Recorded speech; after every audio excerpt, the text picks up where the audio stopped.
तो आज बजट पेश हो गया है और बजट के बाद अब सत्ता पक्ष और विपक्ष में विरोधाभास भी लगातार जारी हो गया है। खासतौर पर अगर हम बात करें बिहार की, तो बिहार को विशेष राज्य का दर्जा बिल्कुल ना मिला हो, लेकिन हाँ, बिहार में अगर नीतीश कुमार की बात करें तो इससे संतुष्ट हैं कि बिहार को स्पेशल पैकेज मिला है। और वहीं अगर विपक्ष की बात करें, तेजस्वी यादव की बात करें, नेता प्रतिपक्ष तेजस्वी यादव की बात करें, तो उनका कहना है कि बिहार के हाथ में सिर्फ और सिर्फ निराशा लगी है। हालांकि ये तो बिल्कुल जाहिर सी बात है कि जब भी बजट पेश होता है या सत्ता पक्ष की तरफ से कोई भी नई योजना, कोई भी नीति या फिर किसी भी तरह की इस तरह से कुछ भी चीज पेश की जाती है, तो विपक्ष की तरफ से ये बनता भी है कि उसका विरोधाभास करे और जो जो त्रुटियां हैं उसमें उसको उजागर करे, या फिर त्रुटियां भी नहीं भी हैं तो अपने लिहाज से उस पहलू को सामने रखें।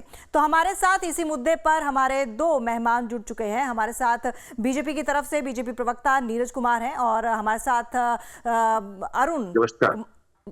अरुण यादव हमारे साथ आरजेडी से जुड़ चुके हैं। आप दोनों का बहुत बहुत स्वागत है लाइव टाइम्स में। सबसे पहले मैं बीजेपी की तरफ का ही रुख करूंगी, क्योंकि बीजेपी के लिए आज बहुत बड़ा दिन था। बजट आज पेश किया गया है, लेकिन बहुत ही कम शब्दों में आपसे पूछूं, हंगामा क्यों है बरपा, क्या कहेंगे? अभी तो बिहार में शराबबंदी भी है, पता नहीं फिर भी क्यों हंगामा है इतना शानदार बजट के बावजूद।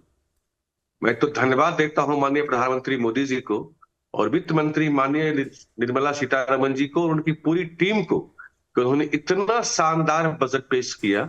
और बजट पेश करते वक्त तो ऐसा महसूस हो रहा था, बिहार का चर्चा इतनी बार बजट में आया, लग रहा था कि बिहार को बिल्कुल केंद्र में रख के उन्होंने इस बजट को बनाया है। बिहार वासियों का पूरा बिहार के विकास का, बिहार वासियों का, बिहार की गरीबी का पूरा ख्याल रखा उन्होंने। बिहार के लिए, सड़कों के लिए, बिजली के लिए, बाढ़ राहत के लिए सब मिला के जोड़ेंगे तो करीब 47,000 करोड़ से ज्यादा का रकम तो दिया गया अभी फर्स्ट फेज में। अभी और आना बाकी है, अभी बिहार को और भी जरूरत पड़ेगी तो बिहार को दिया जाएगा। बिहार में जो है इसमें देखिए कि एक्सप्रेस वे के लिए दिया गया, बिहार में बक्सर भागलपुर एक्सप्रेस, बोधगया राजगीर वैशाली दरभंगा एक्सप्रेस पे शामिल है। बक्सर में गंगा नदी पर 26,000 करोड़ रुपए की लागत से 2 लेन का पुल का निर्माण करेगी सरकार। इन पे 26,000 करोड़ का वित्तीय बजट का आवंटन किया है। 21,400 करोड़ रुपए का तो 2400 मेगावाट का पावर प्लांट तैयार किया जाएगा।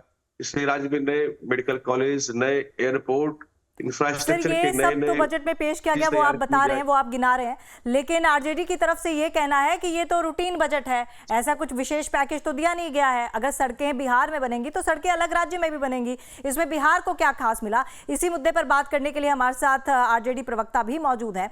आपसे जानना चाहूंगी, जिस तरह से लगातार नीरज जी गिना रहे हैं कि क्या कुछ बिहार को मिला है, तो आपको लगता है कि ये विशेष पैकेज की कैटेगरी में आना चाहिए? क्योंकि कहीं भी ये मेंशन नहीं किया गया था निर्मला सीतारमण की और से कि ये विशेष पैकेज है, तो इसकी भरपाई की गई है, विशेष राज्य का दर्जा नहीं दिया गया, तो चलिए ये भरपाई करने के लिए काफी है।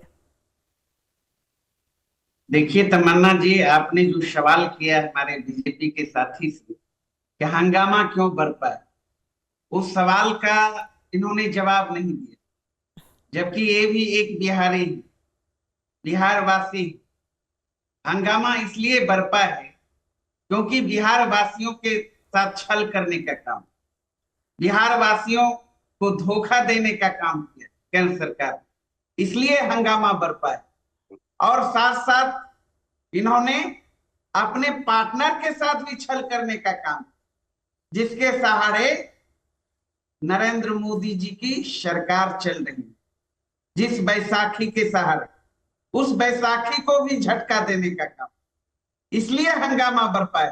तमन्ना जी, लेकिन आपने देखा इस विशेष राज्य का दर्जा, ये बहुप्रतीक्षित मांग था बिहार वासियों का, और बिहार वासी पूरे उम्मीद के साथ इस बजट को देख रहे थे, क्योंकि इस बार नीतीश कुमार जी मुख्य भूमिका में थे, किंग मेकर की भूमिका में थे। नीतीश जी के हाथ में केंद्र सरकार की चाबी थी और नीतीश कुमार जी का भी यह मांग था, वो लगातार कहते आए थे कि हम भारतीय जनता पार्टी के साथ इसलिए हैं कि बिहार का विकास चाहते, डेवलपमेंट चाहते, बिहार को विशेष राज्य का दर्जा दिलाना चाहते, विशेष पैकेज दिलाना चाहते। कल तक आपने देखा होगा कई बयान हैं और यहां तक कि इनके पार्टी के नेता और देश के प्रधानमंत्री जो भी हैं 2014 में बिहार आकर पूर्णिया की एक जनसभा में उन्होंने भी खुद कहा था बिहार को विशेष राज्य का दर्जा हम देंगे।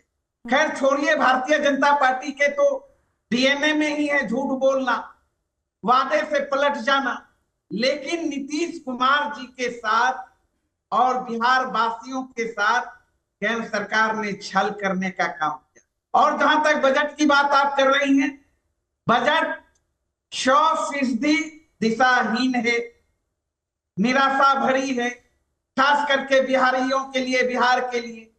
आप जानते हैं बिहार से पलायन जारी होता है, पलायन रोकने के लिए कहीं कोई जिक्र नहीं, महंगाई रोकने के लिए जिक्र नहीं, बेरोजगारी रोकने के लिए जिक्र नहीं, कोई नए उद्योग धंधे खोलने की जिक्र नहीं, तो इसे कौन सा बजट कहेंगे? हाँ, हमारे साथी बैठे हैं, उसकी मजबूरी है बोलना, क्योंकि उनकी पार्टी के, उनके सरकार ने बजट पेश किया है। हाँ, चलिए अरुण जी, नीरज जी से पूछ लेते हैं। नीरज जी, जैसे कि अरुण जी कह रहे हैं कि कई सारे ऐसे बिहारियों के मुद्दे हैं जिन पे बात नहीं की गई, बतौर बिहारी बिल्कुल ईमानदारी से कहिएगा, क्या आपके लिए क्या अहम है बिहार को विशेष राज्य का दर्जा मिलना? और मैं उम्मीद करूंगा कि जिस तरह से मैं अरुण जी के प्रवचन को सुन रहा था, वो मेरी बातों को भी ध्यान से सुनेंगे, इंटरप्ट बीच में नहीं करेंगे। देखिए, बजट का जो विषय होता है ना, ये अभी कह रहे थे कि उद्योग कितने लगे, मतलब मूर्खतापूर्ण बातें ये सब है। उद्योग के लिए सबसे पहला आवश्यक है इंफ्रास्ट्रक्चर का डेवलपमेंट, और इस बजट में इंफ्रास्ट्रक्चर के डेवलपमेंट पे पूरा फोकस किया गया है। बिहार बाढ़ की तबाही से परेशान होता है, इसके परमानेंट उपाय के लिए माननीय मोदी जी ने 11,500 करोड़ रुपए अलग से सैंक्शन किए हैं कि कुछ भी करना पड़े, बिहार को बाढ़ की समस्या से निजात दिलाना है तो पहले इंफ्रास्ट्रक्चर डेवलप होता है, तभी इन्वेस्टर आते हैं। दरअसल आरजेडी के लोग सिर्फ अपहरण उद्योग को उद्योग समझते हैं, बाकी उद्योगों का इनको पता नहीं होता कि उद्योग होता भी क्या है, खाली बोलने के लिए कुछ बोल देना है। अरे बजट के विषय में तो 4 लाइन ढंग से बात नहीं, 4 टर्मिनोलॉजी के लिए बात नहीं कर सकते। तो इंफ्रास्ट्रक्चर डेवलपमेंट पे पूरा फोकस है, और कहीं भी एक बात बताइए, इंफ्रास्ट्रक्चर डेवलप पैकेज और योजनाओं के अरुण जी पहले आप नीरज जी को बोलने दीजिए, क्योंकि आवाज एक शख्स की ही आ सकती है, अगर आप बोलेंगे तो फिर दूसरे की आवाज नहीं आएगी। नीरज जी, आप अपनी बात पूरी कर सकते हैं। अरुण जी, आप थंब रूल है कि डेवलपमेंट के लिए पहले इंफ्रास्ट्रक्चर आवश्यक है, और इंफ्रास्ट्रक्चर पर विशेष फोकस किया गया है कि बिहार में भी अंतर्राष्ट्रीय राष्ट्रीय मानक इंफ्रास्ट्रक्चर पहले डेवलप हो, उसके बाद इन्वेस्टमेंट अपने आप यहाँ आने लगेगा, इसमें कहीं कोई संशय नहीं होना चाहिए। और बिहार के लिए अभी सिर्फ तो शुरुआत है, पिटारा खोलने की शुरुआत है। बिहार के लिए आगे और बहुत कुछ केंद्र सरकार से मिलने वाला है, पहले भी मिला है। 1.25 लाख करोड़ का पैकेज पहले भी मोदी सरकार ने बिहार को दिया है, जिसकी विभिन्न योजनाओं में विभिन्न मदों में खर्च इसका किया गया है। तो इन लोगों को, अब राबड़ी जी के समय में याद करिए, जब अटल जी प्राइम मिनिस्टर थे तो 4,000 करोड़ रुपए का विशेष आर्थिक सहायता दिया था। राबड़ी जी 4 रुपया खर्चा नहीं कर पाई थी, उनको समझ ही नहीं आया कि क्या होता है, उनको वापस करना पड़ा था। ये लोग क्या बात करेंगे बजट की और बजट के प्रावधानों की। इसलिए बिहार को बहुत कुछ मिला है, बिहार की आम जनता खुश है, और बिहार की जनता की तरफ से भी, अपने पार्टी की तरफ से भी मैं वित्त मंत्री जी को साधुवाद देता हूं, धन्यवाद देता हूं कि उन्होंने बिहार को इतना बड़ा सौगात दिया, जिससे बिहार के मूलभूत ढांचे में परिवर्तन का एक अवसर प्रदान किया है। इसके बाद विकास बिहार में अपने आप हो जाएगा।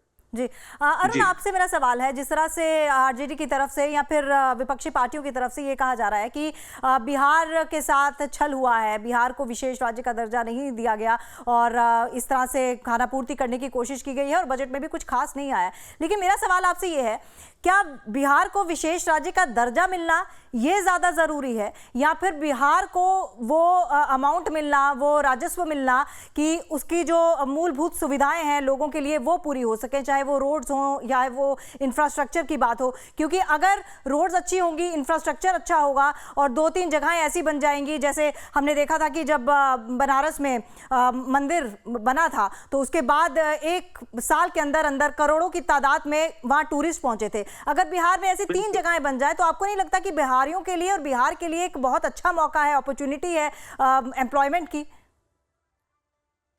देखिए, हाल में आया है नीति आयोग का रिपोर्ट, हर मामले में बिहार सिटी पिछड़ा हुआ है। जिस क्षेत्र की बात करें, हालांकि 17 साल से एनडीए की यहाँ सरकार है, बीजेपी की सरकार है, 10 साल से डबल इंजन की सरकार है, और लगातार ये बिहार वासियों का मांग है। हमारी जब सरकार थी बिहार में, आदरणीय राबड़ी देवी जी के नेतृत्व में दो बार विधानमंडल से पास करके प्रस्ताव भेजा गया, लेकिन बिहार केंद्र ने ठंडे बस्ते में डालने का काम, उस समय अरुण जी, मेरा सवाल यही केंद्र है, में भारतीय जनता पार्टी की सरकार थी, लेकिन आज जो खास करके प्रधानमंत्री जी नरेंद्र मोदी जी अपने मुख से, मैंने तो पहले ही कहा, 14 में आके कह के गए थे विशेष राज्य का दर्जा दूंगा, विशेष पैकेज दूंगा, तरह तरह का। अभी यह योजना मद में राशि जो बिहार का हक बनता है, हर प्रदेश को मिला है, उसको ये साहब बता रहे हैं पैकेज योजना मद की राशि और पैकेज में अंतर इनको बुझाता ही नहीं। पैकेज किसे कहा जाता है? देखिए अभी भी किस तरीके से धूल झोंकने का काम। तो इसलिए बिहार की जनता भारतीय जनता पार्टी और नीतीश जी का जो चरित्र था समझ लिया, उजागर हो गया।